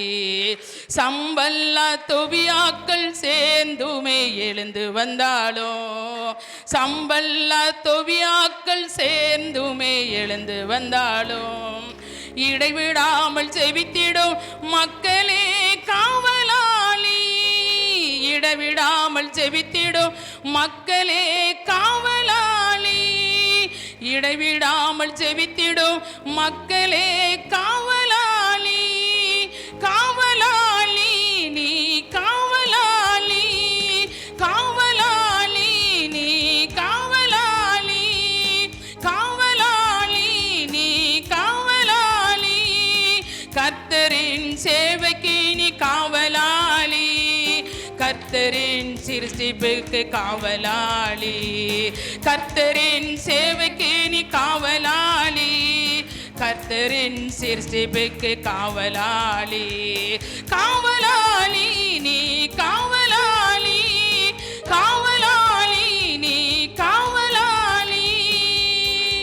ஆமாம் ஆண்டவரே, நாங்கள் ஒவ்வொருவரும் ஆண்டவரே ஒரு காவலனை போல ஆண்டவரே காவ காக்கிறவர்களாய் நாங்கள் ஆண்டவரே எங்கள் பட்டணத்துக்கு, எங்கள் குடும்பத்திற்கு ஆண்டவரே, எனக்கு ஆண்டவரே, என் ஆத்துமாவுக்கு, என் சபைக்கு, என்னுடைய ஊழியத்துக்கு ஆண்டவரே நான் ஒரு காவலாளனாய் ஆண்டவரே, ஒரு காவலாளியாய் ஆண்டவரே நான் இருக்க வேண்டும். ஆண்டவரே, என் சபைக்கு, என்னுடைய ஊழியத்திற்கு, என்னை நம்பி கொடுத்த ஊழியத்தை ஆண்டவரே நான் காவ காக்கிறவர்களாய் இருக்கணும். ஆண்டவரே, எது உள்ளே நுழைந்திராதபடி ஆண்டவரே தீய எண்ணங்கள், யோசனைகள், பிரச்சனைகள், பாடுகள், உபத்திரங்கள் ஆண்டவரே, தேவையில்லாத வன்கண்கள் உள்ளே நுழைந்திராதபடி ஆண்டவரே வேலி அடைத்து அரண்களை உண்டாக்கி ஆண்டவரே நான் காவ காக்கிறவனாய் ஆண்டவரே இருக்க வேண்டும். ஆண்டவரே, அப்படியா என்னை ஒப்பு கொடுக்கிறேன். ஆண்டவரே, எங்களை ஒப்பு கொடுக்கிறோம் ராஜா. நாங்கள் கேட்ட வசனத்தின்படி ஆண்டவரே நாங்கள் ஒவ்வொருவரும் ஆண்டவரே காவக்காரனாய், காவலாளியாய் இருக்க வேண்டும். ஆண்டவரே, நீங்க அப்படி செய்ய போற கிருபைக்காய் உமக்கு ஸ்தோத்திரம். ஆண்டவரே, நித்திய கால வரைக்கும் ஆண்டவரே எங்களை காத்துக் கொள்வதற்கு ஆண்டவரே நாங்கள் ஆண்டவரே உம்முடைய சமூகத்தில் ஐயா எங்களை ஒப்பு கொடுத்த ஆண்டவரே என்னென்ன காரியத்தை கேட்டோமோ கற்றுக்கொண்டோமோ அதில் உறுதியாய் தரித்திருக்க எங்களுக்கு உதவி செய்யுங்கப்பா. எங்களை உம்முடைய கரத்தில் ஒப்பு கொடுக்கிறோம். பாவங்கள், சாபங்கள், வியாதிகள், வேதனைகள் எதையும் எங்களை தொடராதபடி பாதுகாத்துக் கொள்ளுங்க. இப்பொழுதும் எங்களை தகுதிப்படுத்துங்க ஆண்டவரே. உம்முடைய பந்திக்கு வந்திருக்கிறோம் நாங்கள் ராஜா, உம்முடைய பந்திக்கு வந்திருக்கிறோம் ஆண்டவரே. எங்களை தகுதி உள்ளவர்களாய் மாற்றி ஆண்டவரே, எங்களை தகுதி உள்ளவர்களாய் மாற்றி ஆண்டவரே பந்தியில் பங்கெடுக்க நித்திய காலமாய் உம்மோடு வாழ ஆண்டவரே கடைசி நாளில் நாங்கள் எழுப்பப்படுவதற்கு ஆண்டவரே இந்த அப்பமும் தண்ணீரும் ஆண்டவரே, எங்கள் ரசமும் ஆண்டவரே எங்களுக்கு ஆசீர்வாதமாய் மாற வேண்டும். ஆண்டவரே, அப்போ அப்படி செய்ய போகிற கிருபைக்காய் உமக்கு ஸ்தோத்திரம். ஆசீர்வதிங்க இயேசுவின் நாமத்தில் இருக்கிற நல்ல பிதாவே, ஆமேன்.